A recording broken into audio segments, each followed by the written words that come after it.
Muling binuntutan at sinubukan pangharangin ng China ang Maritime Patrol ng Pilipinas sa may Panatag Shoal. Mas maraming barko rin ng China ang umaaligid sa ating teritoryo. Nasa frontline ng balitang yan si Gio Robles.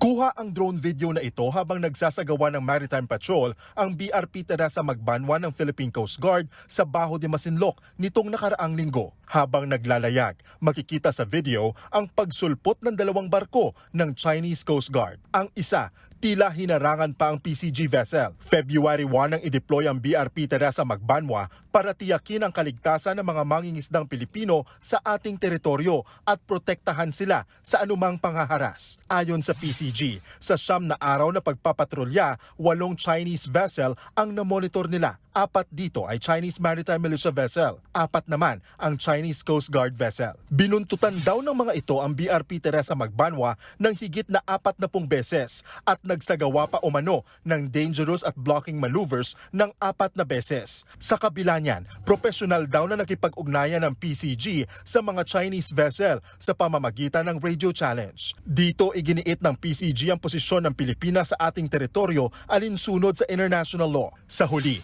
matagumpay na naipamahagi ng PCG ang mga ayuda sa 100 Pilipinong mangingisda, lula ng 14 na bangka sa Baho de Masinloc o mas kilala sa Panatag Shoal o Scarborough Shoal. Ayon kay PCG Maritime Security Advisor for West Philippine Sea Commodore J. Tariela, mapapadalas pa ang pagpapatrolya nila sa ating mga karagatan. After dun sa harassment sa mga mangingisda, we're going to have a complementary effort with the Bureau of Fisheries and Aquatic Resources in maintaining our presence in Baho de Masinloc.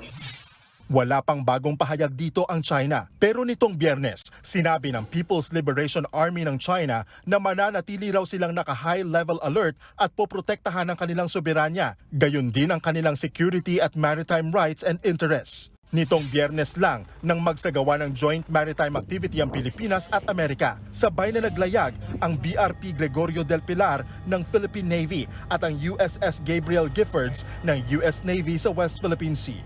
Layo nitong mas lalo pang mapahusay ang interoperability at kooperasyon ng dalawang bansa.